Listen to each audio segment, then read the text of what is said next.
In this video, we have non-homogeneous LPDE with constant coefficient case third. मैं case third का pi का आपको इससे प्रीवियस जो वीडियो उसमें 3 न्यूमेरिकल करा चुकी थी. इसी केस की हम लोग आगे न्यूमेरिकल करेंगे.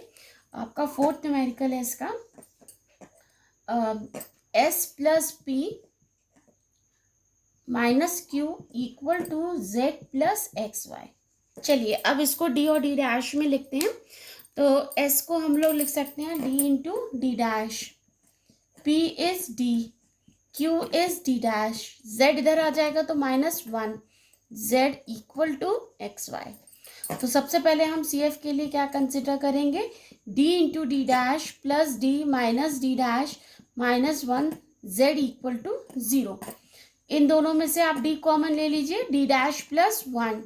यहाँ से आप -1 कॉमन ले लीजिए, D dash plus 1, Z equal to 0.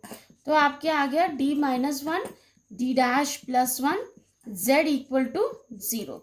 तो इसके लिए आपकी A की वैल्यू 1 हो गई, M की वैल्यू 0 हो गई. यहाँ A की वैल्यू -1 हो गई, M की वैल्यू 0 हो गई. ये वाला जो टर्म है वो हम Y के रिस्पेक्ट में लेंगे और ये वाला हम X के रिस्पेक्ट में जो हम करते आए हैं वैसे ही करेंगे, क्योंकि इसमें D प्राइम है और इसमें D डैश प्राइम है. ठीक है, तो इसका जो CF हो जाएगा वो क्या आ जाएगा, e की पावर x f1 y, और इसका CF क्या हो जाएगा, e की पावर माइनस है y, क्योंकि इसमें y प्राइम है तो सारे जो आपके वेरिएबल हैं वो इंटरचेंज हो जाएंगे. x की जगह क्या आ गया y, और ये आ गया f1x. ये आ गया हमारा CF. ठीक है, अब हम करते हैं PI क्या हो जाएगा हमारा 1/d minus 1 D dash plus 1 of X Y. यही हो जाएगा. देखिए मैंने लास्ट वाला ये लिख लिया फैक्टर. अब इसमें क्योंकि कांस्टेंट है तो हम कांस्टेंट ही कॉमन लेंगे. यहाँ -1 लिया तो इसको 1 माइनस डी लिख सकते हैं, और यहाँ आपने 1 कॉमन लिया तो ये 1 प्लस डी डैश हो जाएगा एक्स वाई. तो माइनस ही रहेगा, ये ऊपर चला जाएगा 1 माइनस डी की पावर -1, ये 1 प्लस डी डैश की पावर -1 एक्स वाई. तो ये आपका वही होगा ना, 1 माइनस एक्स की पावर -1. तो आप इसको लिख सकते हो 1 प्लस डी. एक मैं और ले लेती हूँ, डी स्क्वायर और ले लेती हूँ. यहाँ हो जाएगा 1 minus D dash plus D dash square of X Y. हमें सिर्फ एक ही एक डिग्री लेनी है क्योंकि दोनों का एक एक है, पर मल्टीप्लिकेशन भी लोगे. जब 1 के साथ मल्टीप्लाई करेंगे इनका तो 1 माइनस डी डैश आएगा. डी डैश स्क्वायर नहीं ले रहे क्योंकि वाई की वैल्यू 1 है. जब d के साथ मल्टीप्लाई होगा तो प्लस d आ गया minus d into D dash, और ये नहीं आएगा, डी डैश स्क्वायर हम नहीं लेंगे, डी स्क्वायर का हम लेंगे नहीं क्योंकि हमारे पास खाली x है ऑफ एक्स वाई. ठीक है, तो अब आप कर लीजिए. जहाँ आपने 1 के साथ किया तो एक्स वाई आ गया. डी डैश ऑफ दिस यानी इसका differentiation with respect to y, तो खाली x बचेगा. d ऑफ दिस यानी इसका differentiation with respect to x, तो खाली क्या बचेगा y, और d डैश के रिस्पेक्ट में करेंगे तो x बचेगा, फिर d अप्लाई करेंगे तो 1 बचेगा. ठीक है, तो ये हो गया आपका PI, और टोटल सोल्यूशन हमारा होता है z equal to CF plus PI. ठीक है, तो सोल्यूशन आ गया z equal to e to the power x f1y plus e to the power minus y f1 ही यहाँ पर f2 कर लीजिएगा, f2x minus X Y minus X plus Y -1. This is the answer. ठीक है, next question है आपका 5th. ये है r minus S plus P equal to 1. ठीक है, तो चलिए इसको भी लिख लेते हैं हम. d और d डैश में r हो जाएगा आपका d स्क्वायर, s हो जाएगा d into D dash, p हो जाएगा आपका d of z equal to 1. तो हम CF के लिए क्या हो जाएगा हमारे लिए, for CF d square minus d into D dash plus d z equal to 0. यहाँ अगर हम d कॉमन ले लें तो d minus D dash plus 1 z equal to 0 हो जाएगा. इस वाले ब्रैकेट के लिए a की वैल्यू भी 0 है, m की वैल्यू भी 0 है. इस वाले ब्रैकेट के लिए एम की वैल्यू 1 है, ए की वैल्यू -1 है।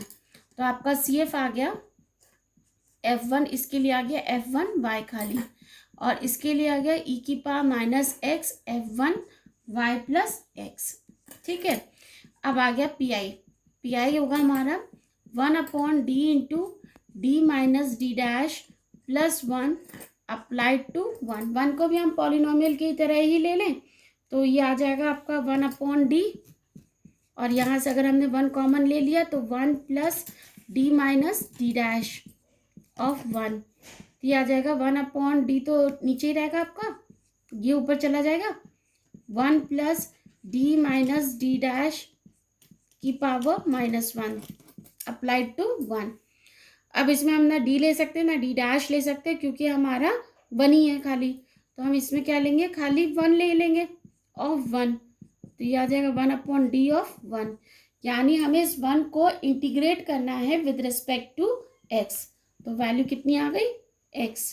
ठीक है, तो PI हमारा कितना आ गया x, और टोटल सोल्यूशन होता है हमारा z equal to CF plus PI। तो सोल्यूशन निकला हमारा z equal to F1y plus, अरे यार बार बार F1 लिखती, this is F2 plus e to the power -x F2y plus x plus x। This is the answer.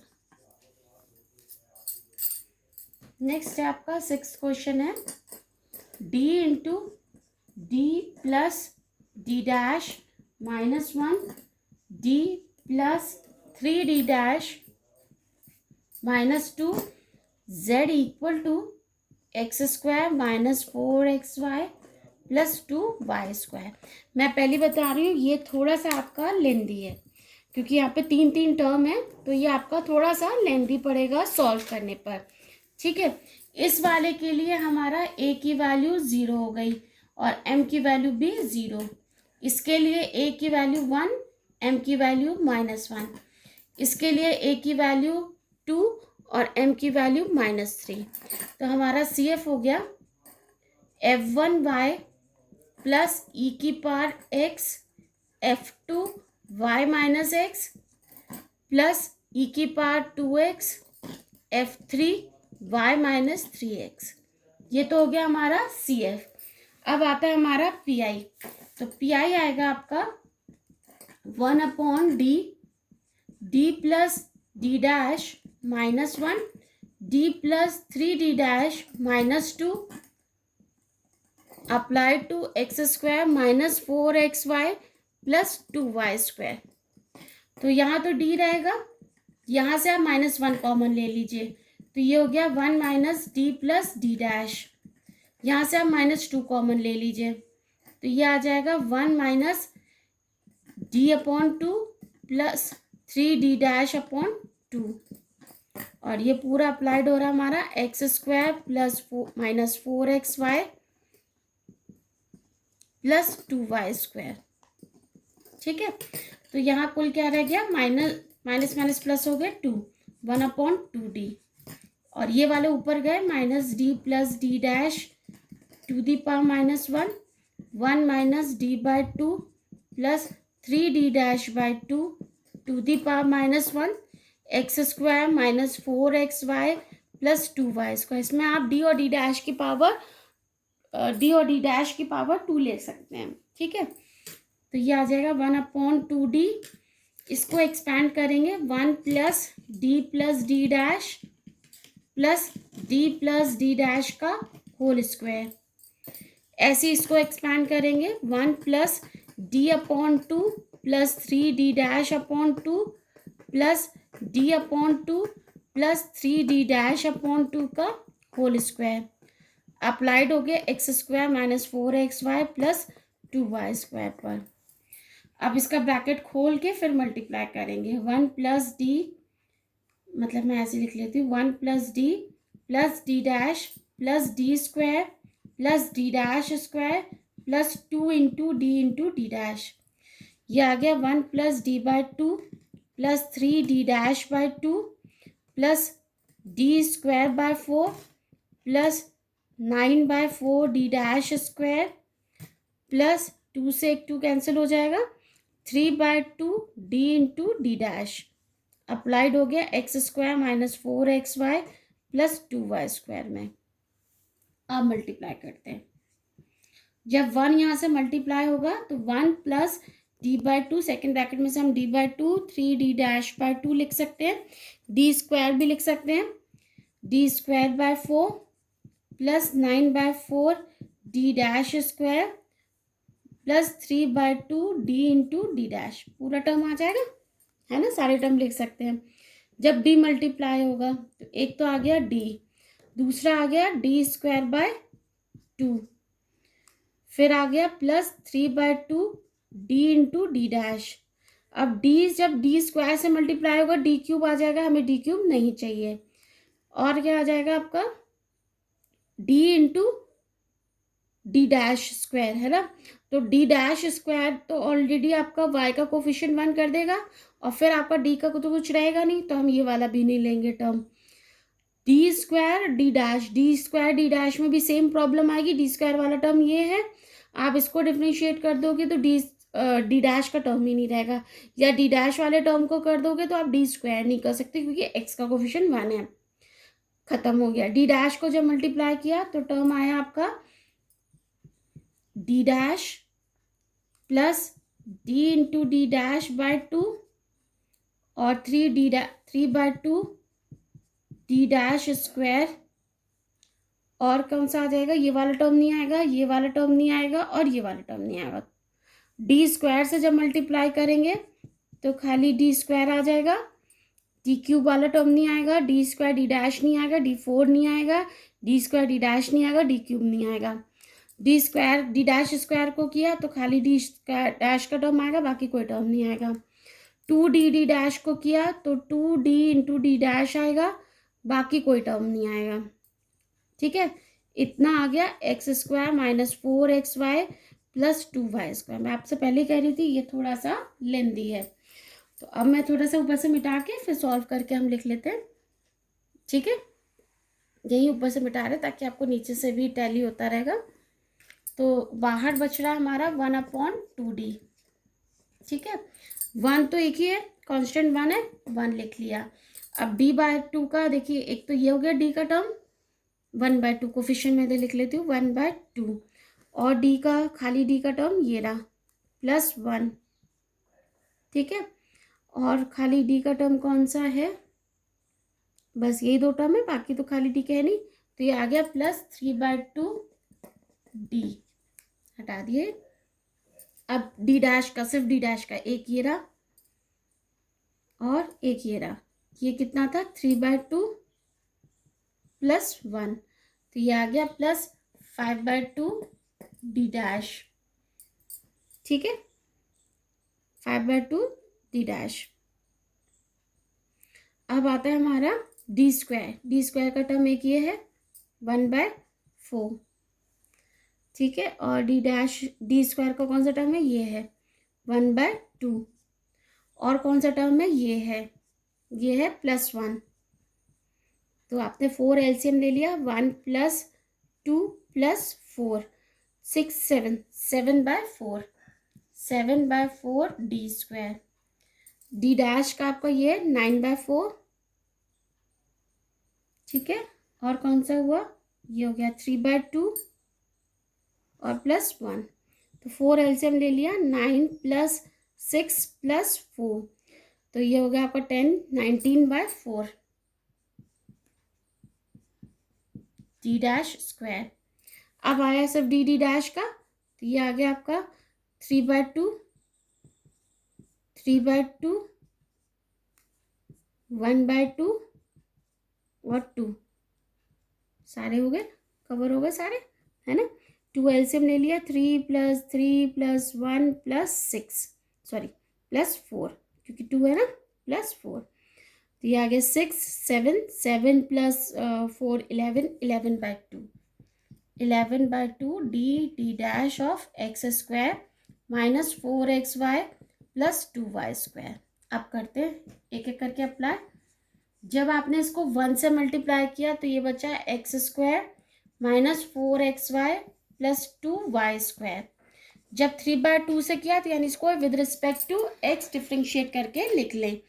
3/2 तो लिखा रहने दिया, एक्स के रिस्पेक्ट में डिफ्रेंशिएट किया, 2x आ गया -4y प्लस 5/2 डी डैश के यानी y के रिस्पेक्ट में करके करेंगे -4x प्लस 4y, ठीक है, प्लस 7/4 दो बार x के रिस्पेक्ट में करेंगे तो हमारे पास खाली क्या बचेगा 2, दो बार डी डैश के रिस्पेक्ट में करेंगे 19/4 तो हमारे पास क्या बचेगा 4, है ना। उसके बाद d into D dash plus 11/2 d into D dash, d into D dash मतलब एक बार x के रिस्पेक्ट में फिर y के रिस्पेक्ट में, जब x के रिस्पेक्ट में किया तो 2x माइनस 4y बचा, फिर y के रिस्पेक्ट में किया तो खाली क्या बचा -4, खत्म। अभी भी क्वेश्चन खत्म नहीं हुआ है, बचा हुआ है। तो आपने जब x के रिस्पेक्ट सारे टर्म्स लिख लीजिए जो जो अलग अलग है, एक्स स्क्वायर का टर्म तो खाली यही है, बाकी तो कोई है नहीं, एक्स स्क्वायर प्लस 2y², ये तो इतना ही है। बाकी देख लेते हैं एक्स वाई का टर्म, एक्स वाई का टर्म एक ये है, एक्स स्क्वायर और वाई स्क्वायर तो कट गए, एक्स वाई का टर्म एक ये है और कोई नहीं है, तो ये भी हो गया -4xy। अब x का टर्म 3/2 इंटू 2x, 3x बचा और एक ये बचा x का, ये बचा -10 क्योंकि 2 से 2 कट गया, 5 इंटू 2 10, और कौन सा x का टर्म है और कोई नहीं है, ठीक है। 3 - 10 इज -7x। y का टर्म बचा 3/2, जब इससे होगा तो ये बचेगा -6, है ना, और यहाँ बचेगा आपका +10, तो ये हो गया +4y, ठीक है, ये भी कट गया आपके, हो गए। अब कांस्टेंट टर्म लिख लेते हैं, ये होगा आपका 7/4, है ना, तो 7/2, ये हो जाएगा 9 से 9 कट गया 19, और ये हो जाएगा -2 से 2 कट गया -22, ठीक है। तो 2 एलसीएम ले लीजिए, 7 + 19 इंटू 2 इज 38 -44, तो 38 में आपने 7 जोड़ दिए 45 में से 44 गए 1, तो क्या बचा खाली प्लस का 1/2, ठीक है। तो आपका ये तो हो गया 1/2d। अब 1/2d मतलब अब आपको इस पूरे को इंटीग्रेट करना है विद रिस्पेक्ट टू x, तो 1/2 x² को किया x³/3 प्लस इसको किया 2xy² -4x²y/2 -7x²/2 plus 4xy plus x/2, ठीक है। ये टर्म आ गया हमारा इंटीग्रेट करने पे, और यही आ गया हमारा PI, this is called our PI। तो टोटल सोल्यूशन होता है हमारा Z = CF + PI, है ना। तो हम सोल्यूशन लिख लेंगे Z = F1y plus e⁴x F2y - x plus e⁴2x F3y - 3x plus 1/2 पूरा उतार दीजिए, x³/3 प्लस 2xy² -4/2 x² है तो इसको आप 2 लिख सकते हैं, 2x² -7x²/2 plus 4xy plus x/2, this is the final answer. Now we have the case 4 for PI। Case 4 क्या होगा कि अब अगर इक्वेशन कैसी है, phi of xy is equals to f of xy होती है, phi of xy z = f of xy होती है, और f of xy आपकी कैसी गिवन हो, e⁴ax + by into v of xy, मतलब कोई भी फंक्शन x और y का उसके साथ e⁴ax + by का मल्टीप्लाई हो तो उस केस में आपका जो PI होता है वो आ जाता है 1/phi of xy लिख दिया मैंने, ये क्या होगा d of d डैश, ठीक है। तो उस केस में हमारा जो PI होता है वो होता है phi of d d dash applied to f of xy यानी e⁴ax + by we x Y, और यहाँ क्या हो जाता है 1/e⁻= ax + by, तो एज अ कांस्टेंट आप बाहर लिख लो, ठीक है, इसे तो बाहर फेंक दिया। और यहाँ क्या किया, फाइव में डी को रिप्लेस कर दिया डी प्लस ए से, और डी डैश को रिप्लेस कर दिया डी डैश प्लस बी से। ये ए और बी कौन से हैं, जो ई पर चढ़े हुए थे, और ये अप्लाइड हो जाता है हमारा वी ऑफ एक्स वाई पर। तो ये हम वैसे ही एक्ट करेंगे। अगर ये भी e⁻ax + by है तो हम केस 1 की तरह करेंगे। अगर ये साइन और कॉस के फॉर्म में है तो केस 2 वाला मेथड अप्लाई करेंगे। केस 1 में क्या है कि आप d को रिप्लेस कर दोगे a से और d डैश को रिप्लेस कर दोगे b से। केस 2 में क्या है, d² को रिप्लेस करोगे -a² से, d डैश स्क्वायर को रिप्लेस करोगे -b² से, और d इंटू डी डैश को रिप्लेस करोगे -ab से। अगर ये कोई पॉलिनोमियल है तो आपका केस 3 अप्लाई हो जाएगा। केस 3 अप्लाई क्या हो जाएगा कि आप अगर x की पावर बड़ी होगी तो आप d कॉमन ले लोगे, y की पावर बड़ी होगी तो आप d डैश कॉमन ले लोगे, और अगर कांस्टेंट लिखा होगा ब्रैकेट में तो आप कांस्टेंट कॉमन लोगे और उसको -1 के पावर में ब्रैकेट को ले जाओगे, एक्सपेंड करोगे और सॉल्व करोगे, ठीक है। तो अब इस केस के क्वेश्चन हम करते हैं एक एक करके। पहला क्वेश्चन है आपका solve d -3d dash -2 whole cube z equal to 6e⁻²x sine 3x + y, है ना। तो सबसे पहले हम CF के लिए क्या कंसिडर करेंगे, फॉर CF हम क्या कंसिडर करेंगे, d -3d डैश -2 का whole cube z equal to 0।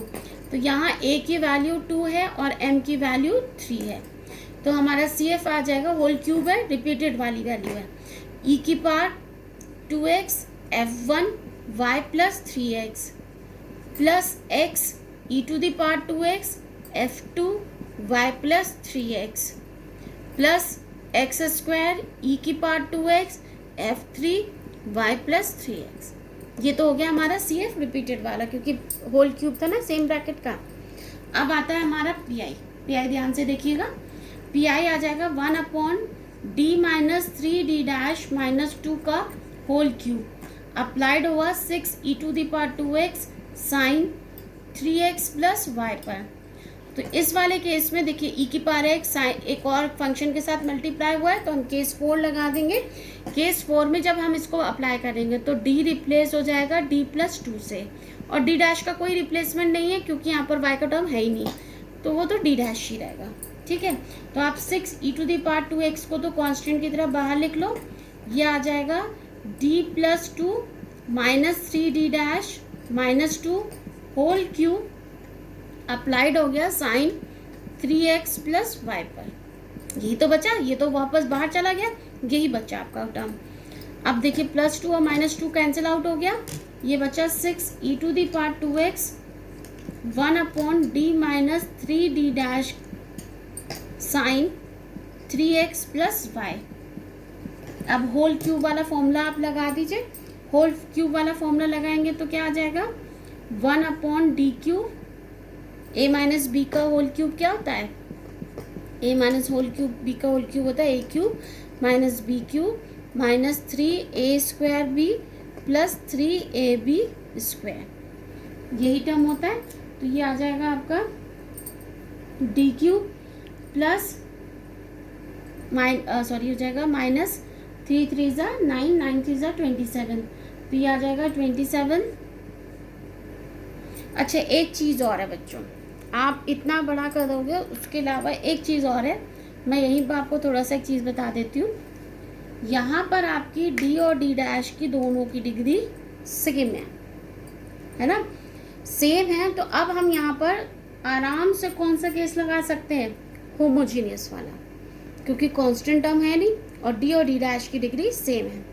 तो होमोजीनियस वाले में क्या होता था कि हम खाली क्या करते थे, 6e⁻²x लिख लें और इसको साइन u कर लेते थे। कितने बार है, 1 बार है, और क्या करते थे, d की जगह a पुट कर देते थे और d डैश की जगह 1 पुट कर देते थे, है ना।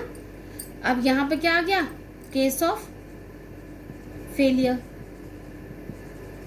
केस ऑफ फेलियर आया तो आपने क्या किया, एक एक्स का मल्टीप्लाई करा, ठीक है, और इसको डिफ्रेंशिएट किया विद रिस्पेक्ट टू डी, तो डी से डिफ्रेंशिएट किया तो क्या आ गया 3d minus 3d dash whole square sine 3x plus Y.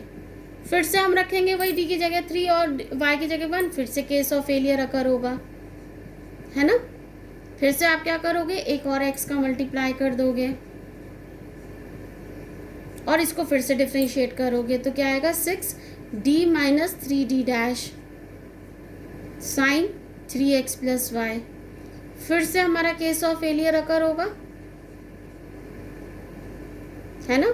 तो आप क्या करोगे, फिर से आप इसको डिफ्रेंशिएट कर दोगे तो ये आ जाएगा एक्स स्क्वायर बाय 6 ही रह जाएगा खाली साइन 3x प्लस वाई। ख़त्म ही हो गया, डी ख़त्म हो गया, यही आंसर हो गया आपका CF का, सॉरी PI का, यही टोटल आपका PI का आंसर हो गया।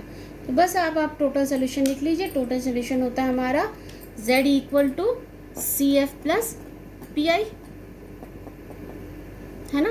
तो मैं यहाँ लिख देती हूँ छोटा सा, Z इक्वल टू हो जाएगा e की power 2x F1 y plus 3x plus x e to the power 2x F2 y plus 3x plus X square e की power 2x F3 y plus 3x और PI आ गया हमारा plus X square e to the power 2x sine 3x plus Y.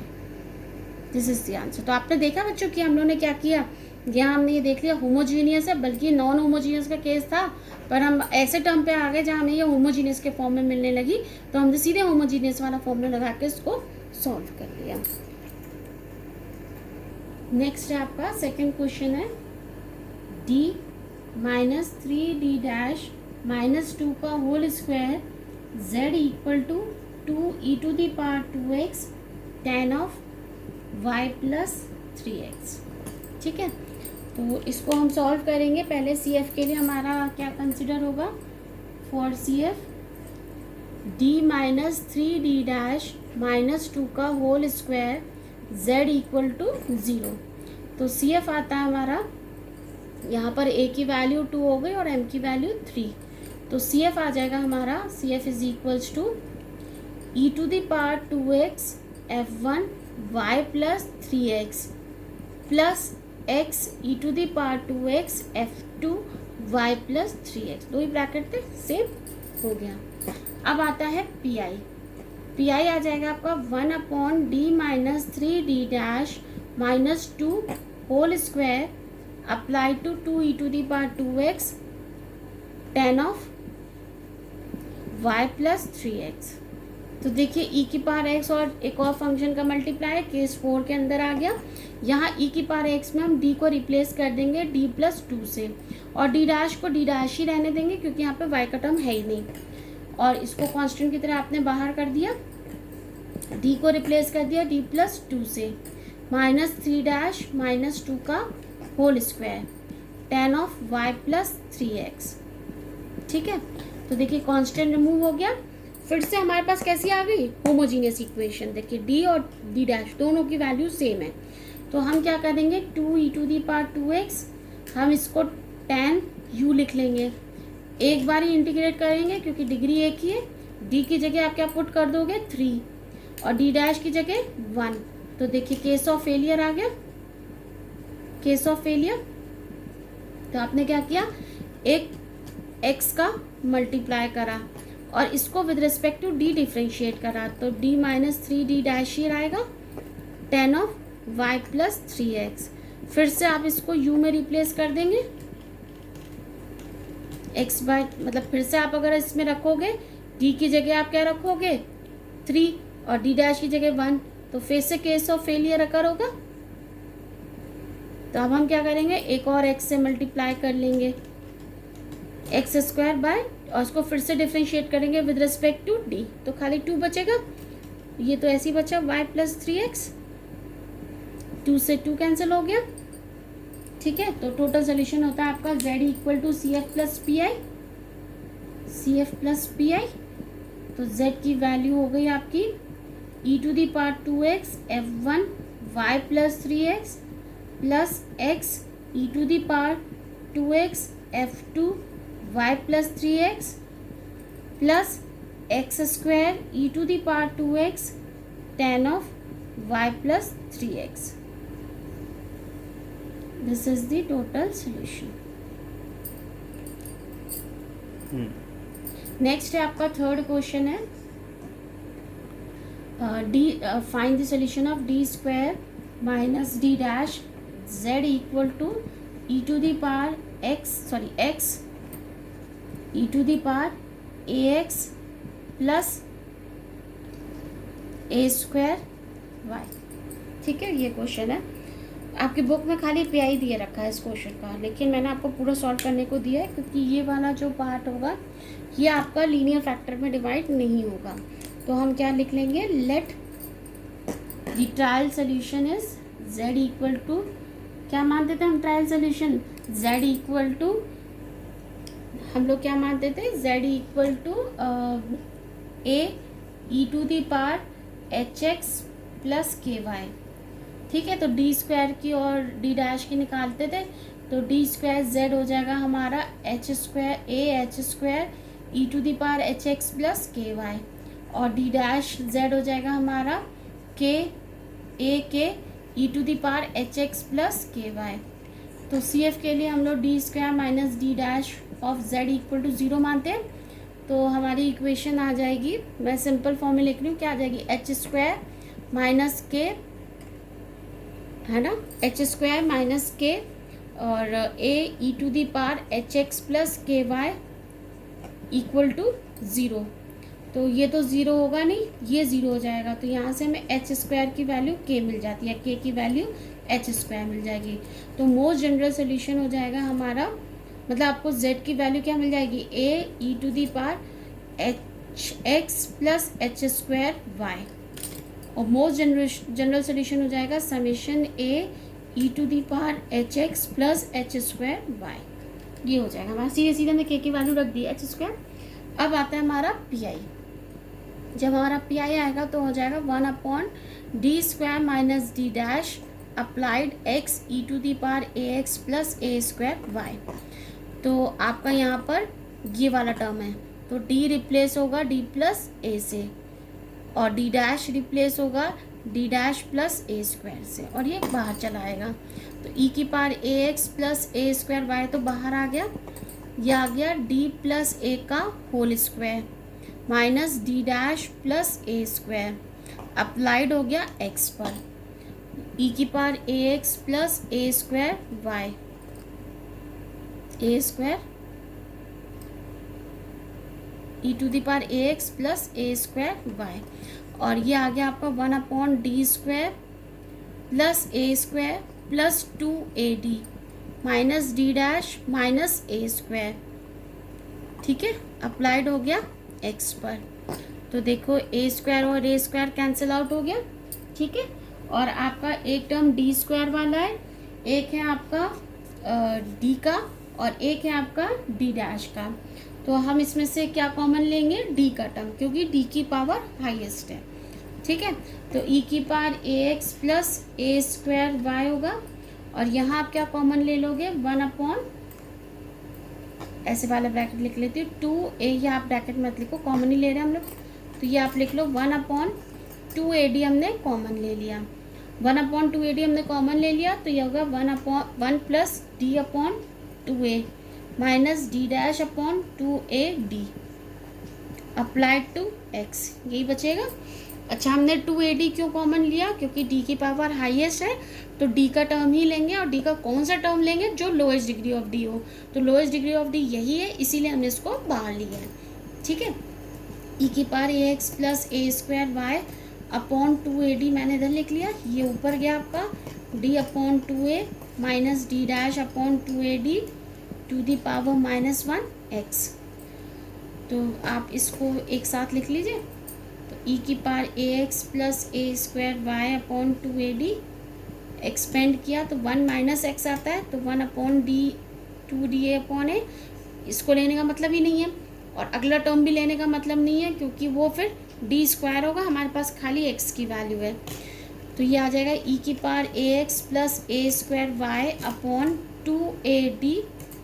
जब x 1 से multiply होगा x, D of x यानी D differentiation of x 1 time 1 हो जाएगा, तो ये हो जाएगा 1/2a। अब डी एक बाहर है तो उसको अंदर वाले को भी आपको इंटीग्रेट करना पड़ेगा विद रिस्पेक्ट टू x, है ना। तो क्या आ जाएगा ई की power A X plus A square Y upon 2a, तो मैंने बाहर लिख लिया। x को इंटीग्रेट किया विद रिस्पेक्ट टू x, तो ये आ गया। कांस्टेंट को किया तो ये आ गया। ठीक है, तो आपका ये टर्म आ गया। अब आप क्या कर सकते हो, x भी बाहर ले सकते हो और 2 भी बाहर ले सकते हो। ठीक है, तो हमारा जो टोटल सोल्यूशन आएगा वो आता है z equal to C F plus P I.